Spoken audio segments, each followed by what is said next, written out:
चलिए अब देखते हैं अपना लिवरेज का प्रैक्टिकल क्वेश्चन नंबर 10 क्या बोलता है। The following details of a company for the year ended 31 March 2021 are given below. क्या क्या गिवन है? ऑपरेटिंग लिवरेज गिवन है, कंबाइंड लिवरेज गिवन है। इन दोनों से हमारा क्या निकल के आ जाएगा? Financial leverage. ठीक है। देन फिक्स कॉस्ट गिवन है एक्सक्लूडिंग इंटरेस्ट, ठीक है 3.4 लैक्स। सेल्स गिवन है 50 लैक्स। 8% की डिवेंचर्स गिवन है 30.25 लैक्स के। ठीक है। इक्विटी शेयर कैपिटल गिवन है ₹10 ईच की, कितनी? 34 लैक्स की। और इनकम टैक्स रेट गिवन है 30%। एंड निकालना क्या है क्वेश्चन में? हमें फाइनेंशियल लिवरेज निकालना है, पीवी रेशियो निकालना है, अर्निंग पर शेयर भी निकालना है। देन उसके बाद क्या बोल रहा है थर्ड पार्ट में, if the companies belong to an industry whose turnover asset turnover is 1.5 does it have a high or low turnover ratio. ठीक है। अगर इंडस्ट्री का टर्नओवर हमारे पास 1.5 है तो वो कंपनी का पूछ रहा है, इस कंपनी का इन कंपैरिजन टू इंडस्ट्री क्या टर्नओवर होगा। ठीक है। एंड देन फोर्थ पार्ट में क्या बोल रहा है, at what level of sales the earning before tax of the company will be equal to 0। ठीक है। किस लेवल ऑफ सेल्स पे ईबीटी 0 होगा कंपनी का। ठीक है। ओके चलिए देखते हैं इसको क्या बोल रहा है, ये सॉल्यूशन करते हैं इसको। क्वेश्चन आई होप आपको समझ में आ गया होगा। सबसे पहले बोल रहा है फाइनेंशियल लिवरेज। फाइनेंशियल लिवरेज क्या होता है, कैसे निकालेंगे हम फाइनेंशियल लिवरेज? इस वाले क्वेश्चन में तो फाइनेंशियल लिवरेज बहुत ही इजीली तरीके से निकल जाएगा। हमें ऑपरेटिंग लिवरेज भी गिवन था क्वेश्चन में, और क्या गिवन था? Combined leverage. और आप सभी को पता है कंबाइंड लिवरेज का फॉर्मूला होता है क्या है? Operating into financial. तो ऑपरेटिंग हमें 2 गिवन था, कंबाइंड लिवरेज गिवन था, तो यहां से हम क्या निकाल लेंगे? Financial leverage.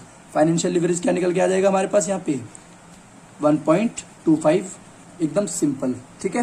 And then second question में बोल रखा था सेकंड पार्ट में पीवी रेशियो निकालना है और अर्निंग पर शेयर निकालना है। ठीक है। पीवी रेशियो आप सभी को पता है कैसे निकलता है, कंट्रीब्यूशन अपॉन सेल्स। तो इस क्वेश्चन में हमारे पास कंट्रीब्यूशन तो गिवन नहीं थी, सेल्स गिवन थी, लेकिन सेल्स माइनस वेरिएबल कॉस्ट करेंगे तब हमारे पास कंट्रीब्यूशन आएगी। और ना ही क्वेश्चन में कहीं पर वेरिएबल कॉस्ट रेशियो भी गिवन थी। लेकिन हमें पता है कि डिग्री ऑफ ऑपरेटिंग लिवरेज का एक फॉर्मूला होता है क्या? Contribution upon EBIT. ठीक है। Contribution upon EBIT. और ईबीआईटी को हम कैसे लिख सकते हैं? Contribution minus fix cost. I hope आपको ये वाला फॉर्मूला भी अच्छे से, कुछ नहीं करा, बस जो ईबीआईटी को एक्सटेंड करके क्या लिख दिया? Contribution minus fix cost. ठीक है। तो यहां से डिग्री ऑफ ऑपरेटिंग लिवरेज हमारे पास क्वेश्चन में गिवन था कितना? 2। कंट्रीब्यूशन यहां से हमारे पास निकल के आ जाएगा क्योंकि फिक्स कॉस्ट भी क्वेश्चन में गिवन थी, कितनी? 3,40,000। तो कंट्रीब्यूशन कितनी निकल के आ जाएगी? कंट्रीब्यूशन आ जाएगी हमारे पास 6,80,000 की। ठीक है। देखिए इसके बाद हमारे पास कंट्रीब्यूशन आ गया, सेल्स क्वेश्चन में गिवन थी, कंट्रीब्यूशन कितना आ गया? 6,80,000। सेल्स गिवन थी कितनी? 50 लाख। तो हमारे पास पीवी रेशियो निकलकर आ जाएगा 13.6% का। आई होप आपको ये वाला यहां तक समझ में आ गया होगा। अब इसके बाद इसमें मांगा था अर्निंग पर शेयर। ठीक है। अर्निंग पर शेयर निकाल देंगे। हमारे पास कंट्रीब्यूशन आ गया, फिक्स कॉस्ट, पूरी इनकम स्टेटमेंट बना देंगे क्योंकि अर्निंग पर शेयर सबसे लास्ट में होता है। तो कंट्रीब्यूशन कितना है? 6,80,000। फिक्स कॉस्ट हमारे पास है 3,40,000। ईबीआईटी आ जाएगा 3,40,000 का same. Interest at the rate 8%। हमारे पास डिवेंचर से 30.25 लैक्स का 8% आ जाएगा हमारे पास 2.42 लैक्स का। ठीक है। देन इसके बाद हम क्या निकालेंगे? अर्निंग बिफोर टैक्स आ जाएगा हमारे पास कितना? 98,000। देन टैक्स निकाल देंगे एट द रेट 30%, 29,400 का। देन हमारे पास इजीली अर्निंग आफ्टर टैक्स आ जाएगा 68,600। ठीक है। देन ईपीएस निकालने के लिए क्या होता है formula? Earning after tax divided by number of shares. तो डिवाइड करेंगे किसको? नंबर ऑफ शेयर्स को। नंबर ऑफ शेयर्स कितने हैं क्वेश्चन में? नंबर ऑफ शेयर्स हैं क्वेश्चन में 3,40,000। ठीक है। 34 लाख की इक्विटी शेयर कैपिटल है, 10 रुपीज का एक है, तो कितने हो जाएंगे? 3,40,000 का। ठीक है। And then earning per share आ जाएगा हमारे पास 0.20 का। आई होप आपको ये वाला सेकंड पार्ट भी इसका समझ आ गया है, earning per share. Then third part में क्या बोला रखा था इन्होंने? टर्नओवर रेशियो निकालना है कंपनी का। ठीक है। तो टर्नओवर रेशियो निकालते हैं। टर्नओवर रेशियो क्या होता है? देखिए असेट टर्नओवर रेशियो का आई होप आप सभी को फॉर्मूला भी पता होगा, हमने पीछे भी किसी न किसी इलिस्ट्रेशन में ये पढ़ रखा है अच्छे से। देखो टर्नओवर, असेट टर्नओवर रेशियो का फॉर्मूला होता है सेल्स अपॉन टोटल असेट्स। ठीक है। सेल्स भी हमें क्वेश्चन में गिवन थी कितनी? 50 लाख की। टोटल असेट्स भी हमें गिवन है। टोटल असेट्स पर डायरेक्टली गिवन नहीं है। कैसे, देखो हमें क्वेश्चन में गिवन है डिवेंचर्स गिवन है कितने 30.25 लाख के, एंड इक्विटी शेयर्स गिवन है कितने 34 लाख के। तो इक्विटी शेयर कैपिटल गिवन है 34 लाख की।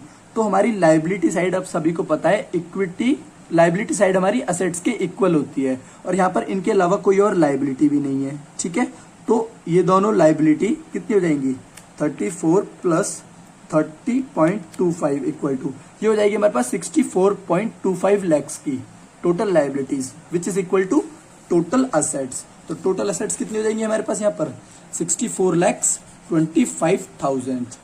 ठीक है, देन यहाँ से असेट टर्नओवर रेशियो कितना निकल के आएगा 0.78, और हमारा इंडस्ट्री का कितना था 1.25, राइट। नहीं, एक बार देख लेते हैं। हमारे पास इंडस्ट्री का टर्नओवर है 1.5, ठीक है 1.5 गिवन है, और हमारा कितना आ रहा है 0.78। तो इसका मतलब क्या है कि हमारा टर्नओवर रेशियो क्या है लोअर देन द इंडस्ट्री। ठीक है, क्योंकि इंडस्ट्री का कितना है 1.5। चलिए नेक्स्ट है क्वेश्चन नंबर 4 में बोला है अगर हमारी सेल्स कितनी होगी अगर ईबीटी 0 हो तो। ठीक है, इसके लिए मैंने एक अच्छा सा मतलब ये शॉर्टकट मेथड है, अगर आपको क्वेश्चन में मतलब पेपर में या एग्जाम में कुछ और ट्राई नहीं हो रहा है तो आप इसको इजीली ट्राई कर सकते हो। ठीक है, चलो देखते हैं इसे क्या है। देखो अर्निंग बिफोर टैक्स हमें कितना लाना है, सिंपल क्वेश्चन में बोला है 0। ये 0 कब आएगा, तो हमारा इंटरेस्ट भी कितना होगा 0, नहीं इंटरेस्ट 0 नहीं होगा। यहाँ पर यही सीखने वाली बात है। देखो earning before interest and tax के इक्वल ही इंटरेस्ट होगा, तभी हमारा क्या पाएगा ईबीटी 0। तो इंटरेस्ट हमारा क्वेश्चन में ऑलरेडी हमने निकाला था। अभी कितना इंटरेस्ट है हमारे पास, देखो इंटरेस्ट है हमारे पास, हमने निकाला था अभी ये रहा 2,42,000 का। ठीक है, 2,42,000 का। तो यहाँ पे हम इंटरेस्ट लिख देंगे 2,42,000 का। ठीक है, ईबीआईटी भी इसका मतलब क्या होगा यहाँ पर सेम ही होगा, तो इसको लिखेंगे 2,42,000। ठीक है, इन दोनों में से इसमें से इसको माइनस करेंगे तभी हमारा ईबीआईटी 0 आएगा। ये मैं आपको एक शॉर्टकट बता रहा हूं, अगर आपको कुछ और क्लिक नहीं करता है तो। इसके बाद मैं आपको इसका अल्टरनेटिव भी बनाऊंगा, मैंने लिखा हुआ है, बट मैं आपको एक ये वाला शॉर्टकट बताना चाहता हूं जिससे आपको इजीली क्लिक हो जाए। ठीक है, देन इसके बाद हमें फिक्स कॉस्ट भी क्वेश्चन में गिवन है। फिक्स कॉस्ट क्वेश्चन में कितने गिवन है 3.4 लाख। ठीक है, तो 3.4 लाख हम क्वेश्चन में लिख लेंगे, 3.4 लाख मतलब 3,40,000। ठीक है, ये हो जाएगी हमारी फिक्स कॉस्ट। इसके बाद हमारे पास हम कंट्रीब्यूशन निकालना है, तो कंट्रीब्यूशन कैसे आ जाएगा, कंट्रीब्यूशन में से माइनस करेंगे फिक्स कॉस्ट, तभी हमारे पास ईबीआईटी आया होगा। तो ईबीआईटी में फिक्स कॉस्ट को प्लस कर देंगे, कंट्रीब्यूशन आ जाएगा कितना, देखो 3,40,000 प्लस 2,42,000, ये आ गया हमारे पास 5,82,000 का। तो कंट्रीब्यूशन कितना आ गया 5,82,000। डन है। देन हमारे पास वेरिएबल कॉस्ट हमने ऑलरेडी निकाल लिया था, वेरिएबल कॉस्ट रेशियो कितना था 13.6%। ठीक है, तो कंट्रीब्यूशन ये हमारा ये आया है, डिवाइड में कंट्रीब्यूशन रेशियो रख देंगे कितना है 13.6%। तो हमारे पास सेल्स कितनी आ जाएगी 4279412 कर देंगे इसको। ठीक है, क्या 4279412, तो इसमें से इनको माइनस कर देंगे तो हमारे पास वेरिएबल कॉस्ट भी आ जाएगी। ठीक है, ये हमारे पास दूसरा मेथड है। एक बार वेरिएबल कॉस्ट निकाल लेते हैं 5,82,000, तो ये हमारे पास आ जाएगी 3,69,7412। ठीक है, यहाँ पर आ जाएगी हमारे पास ये वेरिएबल कॉस्ट, और ये हमारी पूरी स्टेटमेंट आ गई। हमें ये वाली सेल्स चाहिए थी जो उन्होंने पूछा था ना क्वेश्चन में, सेल्स कितनी होगी, सेल्स हमारी इतनी होगी जब हमारा ईबीआईटी 0 होगा। अब देखो इसका एक दूसरा मेथड जो फॉर्मूला भी बोल सकते हैं। देखो जैसे हम ब्रेक इवन का फॉर्मूला पढ़ते थे, ठीक है, ब्रेक इवन में क्या पढ़ते थे, सेम ऐसे तो पढ़ते थे, fix cost divided by PV ratio, ये होता था हमारा ऑपरेटिंग का। लेकिन जब हम फाइनेंशियल को भी ले लेते तो इंटरेस्ट आ जाता था। अब हमें कंबाइंड निकालना है, टोटल ईबीटी निकालना है, तो कंबाइंड ही हो गया। और यहाँ पर हम डिजाइड प्रॉफिट भी ले लेंगे। प्रॉफिट हमें कितना लेना है, प्रॉफिट हमें कितना लेना है, क्वेश्चन में बोल दिया था कि 0। ईबीटी अगर 0 होगा तो सेल्स कितनी होगी, फिक्स कॉस्ट भी लिख देंगे, इंटरेस्ट भी लिख देंगे। ये तो बहुत डायरेक्ट फॉर्मूला है, आपने कॉस्टिंग में भी पढ़ा होगा ग्रुप 1 के सब्जेक्ट में। ठीक है, और पीवी रेशियो हमने निकाल ही लिया था 13.60%। इससे भी हमारी सेल्स सेम ही निकल के आएगी 4279412, जो कि इससे मैच करेगी। ठीक है, आई होप आपको ये वाला क्वेश्चन भी अच्छे से समझ आया होगा। Thank you.